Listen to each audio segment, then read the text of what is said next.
She came in calling it the golden age of American agriculture. She left the room watching that phrase fall apart in her hands. Secretary Brooke Rollins walked into that hearing with a script. Exports are up, deals are signed, the deficit is shrinking. And then Senator Raphael Warnock asked her one simple thing she could not answer. Not a forecast. Not a comparison to the last administration. One question. Has it increased the cost of farming, yes or no?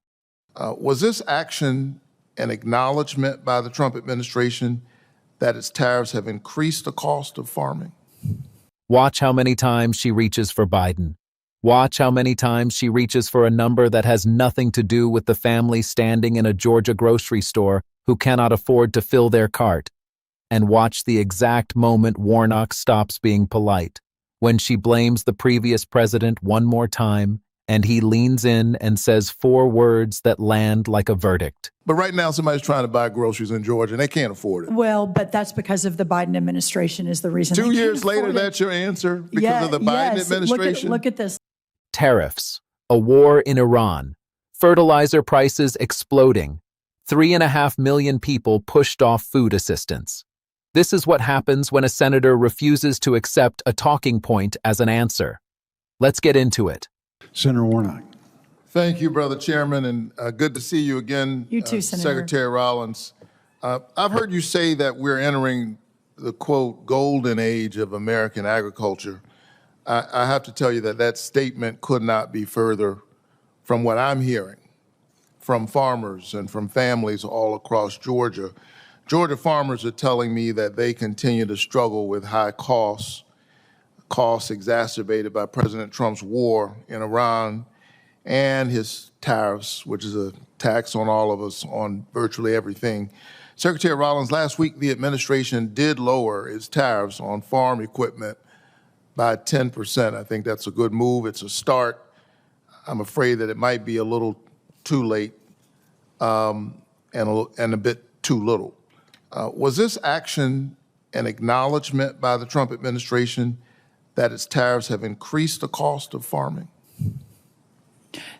So I really appreciate the question. I think the president, as our chief negotiator, is constantly tweaking. But what I will say, and I realize you and I could have a much longer conversation about this, that the very tariffs that you're speaking of have instituted or led to the 19 new trade deals that we've implemented. We're going to have higher corn exports, higher ethanol exports, higher tree nut exports, higher dairy exports than practically in American history. So we're cutting that $50 billion agricultural trade deficit in half that we inherited a year and a half ago. And for the farmers, nothing's more important than that market access. But has it increased the cost of farming? You're forecasting what you think will be the result. But has it increased the cost of farming? Well, again, the cost of fertilizer was up almost 100% in the what we inherited. The cost of doing business, on average, I won't go through all the numbers. We don't have time, but on average, what we inherited was a 50% input cost. So we brought all of that down. As to the farm equipment, I think the president is very focused on what can we do to get our farmers to profitability. It's a national security issue. So if by removing certain barriers, we can bring down the cost just a little bit, then that's a big win for everyone. What he has said, though, is that what he doesn't want to see happening is the equipment manufacturers pocketing that extra dollar, which a lot argued would actually be the result, that the farmers themselves would not see it. So as part of that announcement, it was to make sure the farmers got that benefit, not the big equipment guys. So according to Farm Policy News, the president's tariffs have increased input costs by $1 billion for farmers, while erasing billions in access to export markets that you're saying are going to come online if farmers just hold on a little while longer. Online. But they're struggling. They are struggling right now. There's no question about it. I talk to them all the time. Since the Supreme Court struck down the president's illegal tariffs, giant corporations have lined up to receive tariff refunds. Madam Secretary, are you pushing in cabinet meetings for farmers to also be reimbursed for the billions in tariff taxes that were passed on to them? Well, again, the tariff taxes passed on to them, we now, other than a $50 billion ag trade deficit, we've cut that in half. So we've opened up $20+ billion in additional sales for our farmers under this trade renegotiation. These big corporations, though, they're lining up and they're getting reimbursed. I'll be happy to look into that. I think that's, I'll talk to Secretary Lutnick. I'm not familiar with all the corporations lining up, but I will look into that, Senator. All right. So, and it's not just the tariffs, and you've been, you and I've talked before, and I'm trying to make sure that I'm doing everything I can for farmers and families in Georgia. So, I'm concerned about the ways in which they're struggling. It's planting season, and it's a business, as you know, where the margins are narrow to begin with, and there's so many things that they don't control. And so these margins become really important when you're talking about tariffs. But it's not just the tariffs. The Strait of Hormuz has been closed now for over 100 days. And President Trump's war in Iran has destabilized international fertilizer and fuel markets, skyrocketing costs right in the middle of planting season. Is the administration planning to ask Congress for more taxpayer money to aid farmers so that they can afford the costs of this war? Well, the war, so I know what you're asking. So yes, let me respond to that directly. And specifically, fertilizer and diesel fuel have been the two, I think, that we've seen significant increase in costs since the strait was closed. But what I think is important, that the fertilizer costs that were inherited increased almost 100%. That had come down 50% before the Iranian conflict. The costs went back up with the Strait of Hormuz closing. Those costs are still lower than the high peak of the Biden years for fertilizer. Having said that, there's still a tremendous amount to work. By the way, that's the same for diesel fuel as well. It come down 50%. The Iranian conflict happened, it popped up, but still lower than during the Biden years.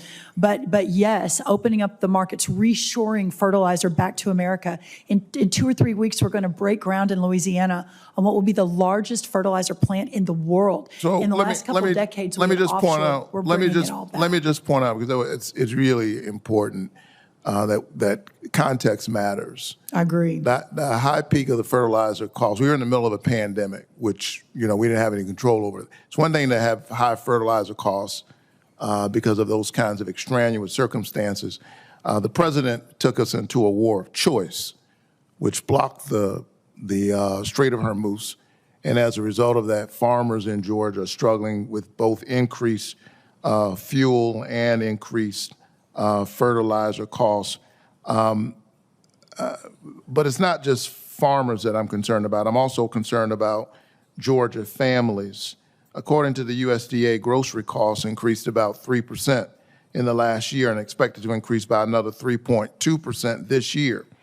And at the same time, this administration has celebrated kicking 3.5 million Americans, including children, off SNAP, a program designed to help our most vulnerable neighbors afford groceries when times are rough. And those neighbors, by the way, are disproportionately in red rural districts.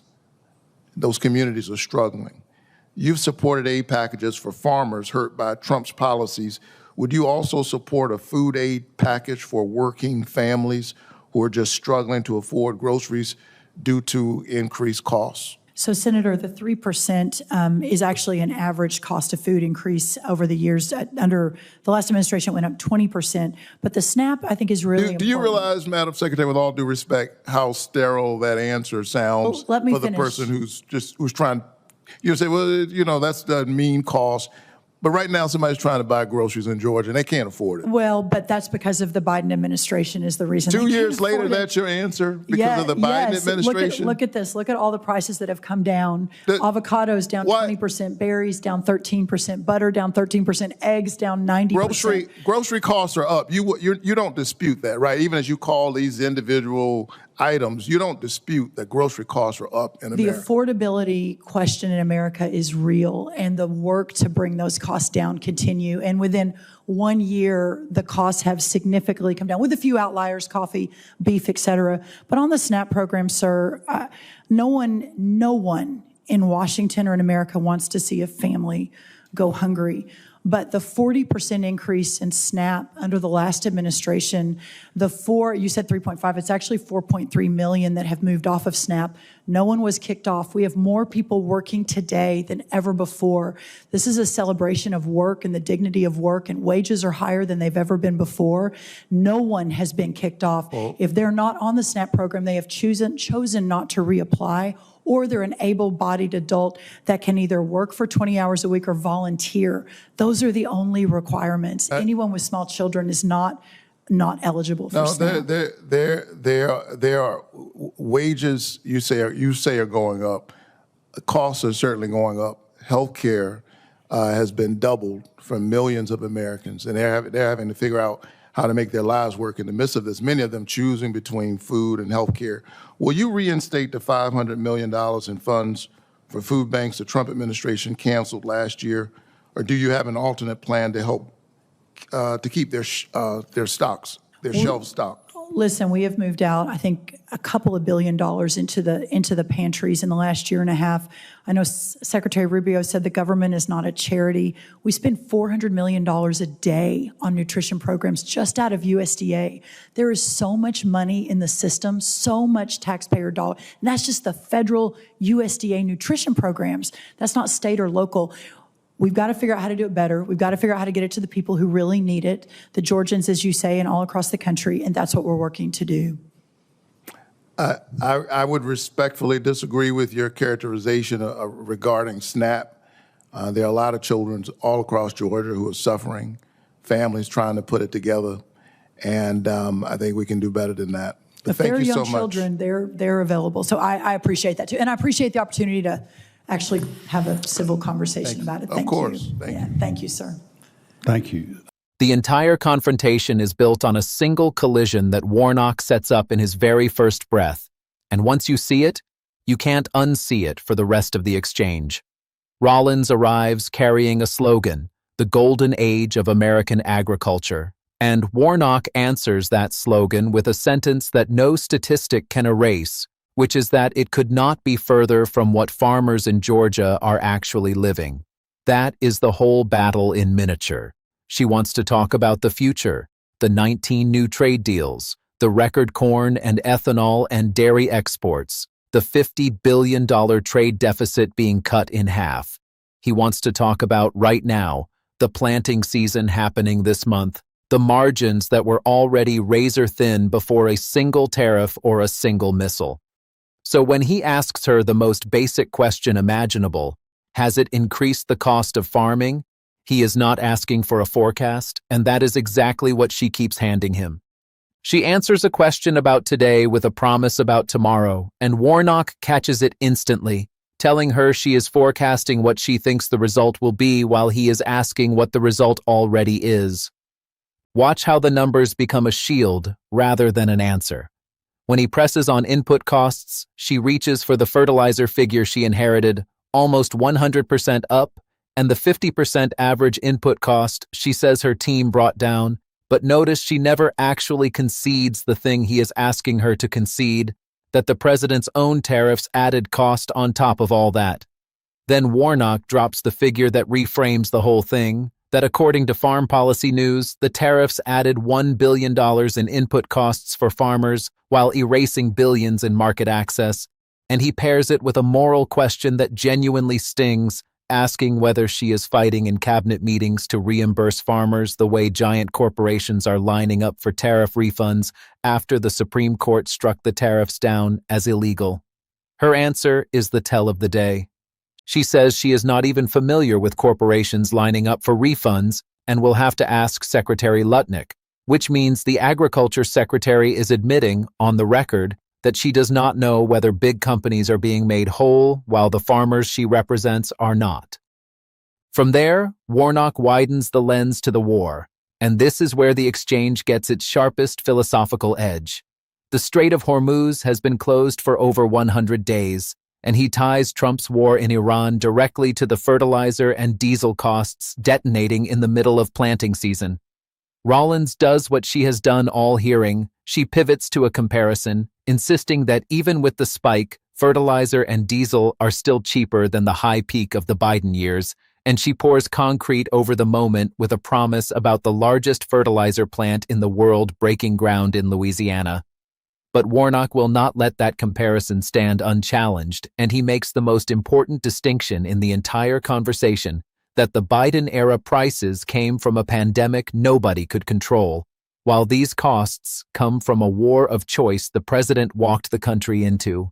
One was a storm, the other was a decision, and the farmers in Georgia are paying for the decision either way. Then the floor opens beneath her. Warnock turns to families, not just farmers, citing roughly 3% grocery inflation last year with another 3.2% expected, and 3.5 million Americans, including children, pushed off SNAP in red rural districts that voted for this administration. When Rollins answers a hungry family with an average statistic, Warnock asks her if she realizes how sterile that sounds to someone standing in a Georgia checkout line who simply cannot pay. And when she blames the Biden administration one more time, he delivers the line that titles the whole clip, 2 years later, that's your answer. A single sentence that exposes how worn out the blame the last guy reflex has become. Her response, reciting that avocados are down 20% and eggs down 90%, only deepens the hole, because Warnock forces her to admit the one thing the list is designed to hide, that overall grocery costs are still up. She reframes the SNAP cuts as a celebration of work, says no one was kicked off, but rather chose not to reapply or failed a work requirement, and Warnock closes not with a shout, but with a quiet rebuke about children across Georgia who are suffering and a belief that the country can simply do better than this, leaving the contrast between her spreadsheet and his constituents hanging in the air long after he says thank you.